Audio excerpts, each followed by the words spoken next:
Boa noite. Começa agora o Jornal do Senado. A mudança do número de deputados nas bancadas da Câmara e das Assembleias Estaduais foi contestada hoje na Comissão de Constituição e Justiça. O decreto que suspende a decisão da Justiça Eleitoral foi aprovado, mas ainda precisa passar pelos plenários do Senado e da Câmara. A resolução aprovada pelo Tribunal Superior Eleitoral em abril deste ano modifica o número de deputados em algumas bancadas estaduais na Câmara. O objetivo era redistribuir as vagas de acordo com o censo populacional de 2010. Com as mudanças definidas pelo TSE, Pará, Minas Gerais, Ceará, Santa Catarina e Amazonas ganham deputados. Já Paraíba, Piauí, Pernambuco, Paraná, Rio de Janeiro, Espírito Santo, Alagoas e Rio Grande do Sul perdem parlamentares. Durante a discussão na CCJ, o senador Pedro Taques foi contra o projeto de decreto legislativo. O decreto legislativo, no entender deste relator, não tem a força suficiente para alterar a decisão do Tribunal Superior Eleitoral. O senador Wellington Dias apresentou o voto em separado favorável ao projeto. De acordo com ele, não é competência do TSE modificar a composição do Congresso Nacional. O TSE usurpou de um poder que é de competência exclusiva do Congresso Nacional, como diz o artigo da Constituição, o artigo 49. A presidente Carmen Lúcia e o vice-presidente do TSE, o Marco Aurélio, foram voto vencido. Eles votaram contra a resolução, alegando exatamente que não era competência do tribunal legislar nisso. É o Congresso que tem que fazer isso. O Conselho de Ética da Câmara abriu hoje um processo contra o deputado acusado de agredir um senador da República. Randolfo Rodrigues diz que levou um soco de Jair Bolsonaro durante uma diligência da Subcomissão da Verdade ao antigo DOI-CODE no Rio de Janeiro na segunda-feira. Bolsonaro, que é militar da reserva e não faz parte da subcomissão, queria entrar com o grupo. A investigação no Conselho de Ética foi solicitada pelo PSOL e pode durar 90 dias. E nesta quinta, a Comissão de Direitos Humanos do Senado vai decidir se pede à Casa que também faça uma representação contra o deputado Bolsonaro. O Congresso pode restringir a saída temporária de presos. De 5 vezes ao ano, o saidão pode ser reduzido a 1. O texto foi aprovado pela Comissão de Constituição e Justiça do Senado e, se não houver recurso para análise no plenário, segue para a Câmara dos Deputados. Segundo as secretarias estaduais responsáveis pelo sistema penitenciário, mais de 2.400 detentos que receberam o benefício da saída temporária no fim do ano passado não voltaram aos presídios. O índice de evasão foi maior em Sergipe, no Maranhão e em Goiás. Hoje, a saída temporária só vale para os presos em regime semiaberto e desde que apresentem comportamento adequado. É preciso também ter cumprido no mínimo 1/6 da pena se for primário e 1/4 se reincidente. O benefício é concedido 5 vezes ao ano e cada saída pode durar até 7 dias corridos. O detento pode deixar a prisão em datas como Natal e Ano Novo ou para visitar a família, frequentar curso supletivo profissionalizante, segundo grau ou faculdade, trabalhar e participar de atividades que ajudem no retorno ao convívio social.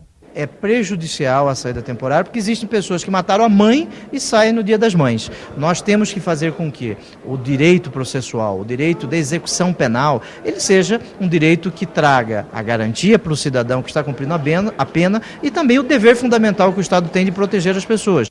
O projeto aprovado pela Comissão de Constituição e Justiça endurece as regras do chamado saidão. Além de limitar a saída temporária para somente 1 vez por ano, a proposta restringe o benefício aos condenados primários. Não existe nenhum lugar no mundo de democracias conhecidas o sistema de saidão do apenado. Quando ele sai, normalmente ele é reincidente no crime e muitas vezes mata, comete latrocínio, homicídios. Então nós temos a confirmação estatística e com uma consulta à sociedade ficou claro que a sociedade aprova esse projeto. A CCJ aprovou e deve seguir para a Câmara o projeto que determina uma experiência mínima de 3 anos para uma organização não governamental receber dinheiro público. E também o projeto que obriga a pintura de faixas de pedestre a 1 quilômetro das escolas da área urbana. O Plano Nacional de Educação avançou no Senado. A proposta estabelece 20 metas até 2020, entre elas o gasto mínimo de 10% do Produto Interno Bruto no ensino público. O texto passou pela Comissão de Constituição e Justiça e vai tramitar por mais um colegiado. Profissionais da área de educação de vários estados do país, mobilizados em Brasília há quase um mês, chegaram cedo para acompanhar a votação do projeto.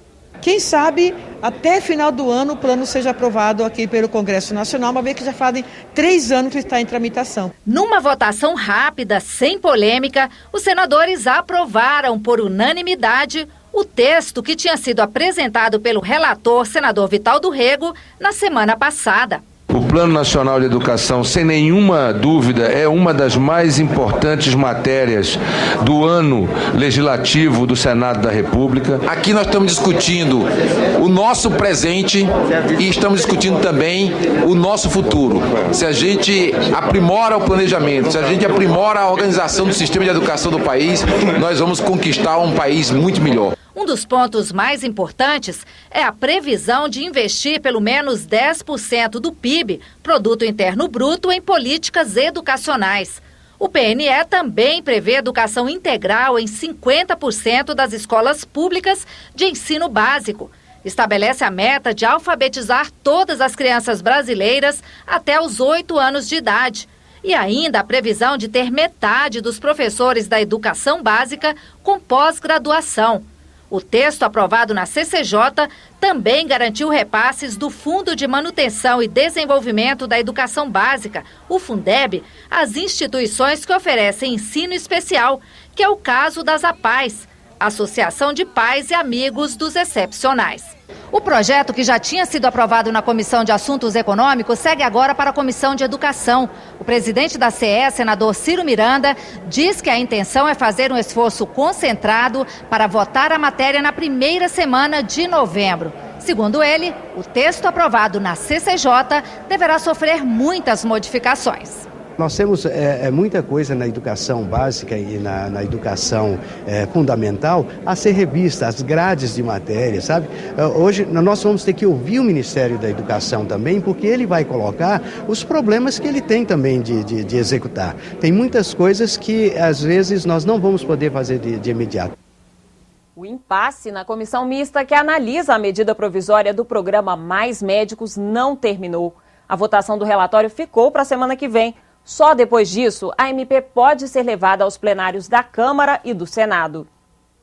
24 horas não foram suficientes para chegar a um acordo. Parlamentares contrários ao relatório da medida provisória do Mais Médicos pediram tempo para negociar um texto de consenso e conseguiram adiar a votação. Foi feito um acordo para votação na semana que vem, na terça-feira. Sempre tem espaço para negociar. Vamos ver o que é que vai vir do debate daqui para frente. A oposição não abre mão de 4 pontos: conceder direitos trabalhistas aos médicos do programa, revalidar o diploma dos estrangeiros 1 ano depois que começarem a trabalhar, criar a carreira de estado de médico e igualar a bolsa dos médicos residentes, hoje de R$ 2.970, com a dos bolsistas do Mais Médicos, de R$ 10.000.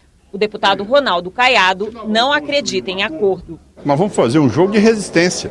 Nós vamos dar esclarecimento à sociedade brasileira do que estão fazendo com a medicina. Tá certo? Nós ainda seremos salvos porque tem uma boa geração de médicos no Brasil. Mas seus filhos vão correr risco. Mesmo assim, os governistas têm maioria para aprovar a MP na comissão. Nós vamos votar o relatório e depois teremos 10 destaques que serão discutidos e votados, mas eu tenho certeza que vamos rejeitar todos eles e o projeto vai ficar exatamente como está sendo relatado pelo deputado Rogério. Os senadores da Comissão de Assuntos Sociais aprovaram uma matéria para obrigar o Sistema Único de Saúde a oferecer mais dignidade às mulheres durante o parto. o texto prevê a obrigatoriedade de acompanhante para o auxílio à gestante. Apesar de já ser lei, o Ministério da Saúde ainda não conseguiu universalizar esse direito às parturientes.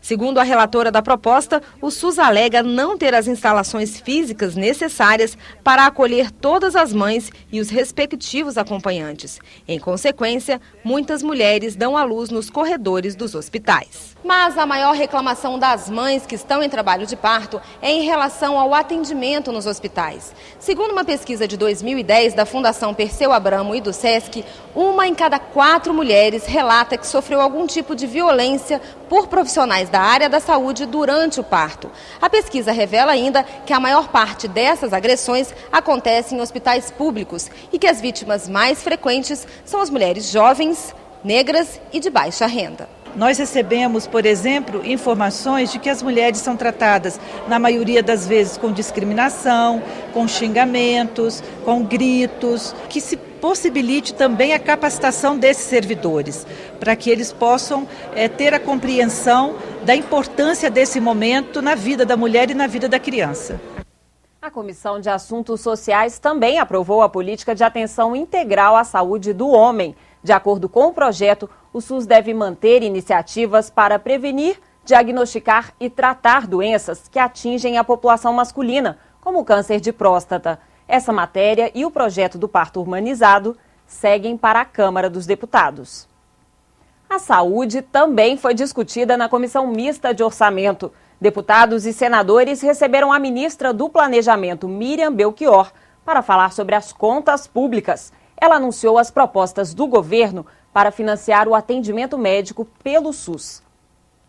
Miriam Belchior anunciou: dos 2,36 trilhões de reais previstos para o orçamento do ano que vem, o governo pretende aplicar 100,3 bilhões na saúde, 10 bilhões de reais a mais do que a Constituição obriga e 5,7 bilhões a mais do que em 2013.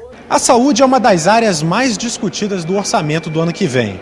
E com a perspectiva de parlamentares alterarem a Constituição para obrigar o governo a liberar todas as emendas individuais de deputados e de senadores, o chamado orçamento impositivo, o Ministério do Planejamento já defende uma regra para esses pagamentos. A proposta que o governo defende, que é a proposta da nossa presidenta, que é a vinculação de 50% das emendas serem vinculadas à área da saúde. O presidente da Comissão Mista de Orçamento diz que a proposta não agrada a todos os parlamentares. Não há absolutamente nenhuma convicção ou certeza de que os 50% das emendas impositivas parlamentares seja dirigido necessariamente para a saúde. Esse é um assunto que ainda está sendo discutido dentro do Senado. O governo também tem planos de até 2018 aplicar na saúde 15% da receita líquida, ou seja, tudo que arrecada descontadas as transferências constitucionais para estados e municípios. Pela regra atual, daqui a 18 aumentaria 41 bilhões. Com essa proposta, a diferença nesses 5 anos seria de 79 bilhões, ou seja, quase dobraria o aumento nesses 5 anos. A vinculação será proposta na PEC do orçamento impositivo pelo líder do governo no Senado. Ele é o relator da matéria na Comissão de Constituição e Justiça, onde o item deve ser analisado na semana que vem. Se não houver dificuldades, nós pretendemos votar na semana que vem para que nós possamos mandar para a Câmara e assim a Câmara possa votar e ao mesmo tempo a Comissão Mista de Orçamento possa votar a LDO e assim sucessivamente. E nós comecemos o ano de 2014 já com todas essas estruturas prontas para melhorar o financiamento da saúde pública.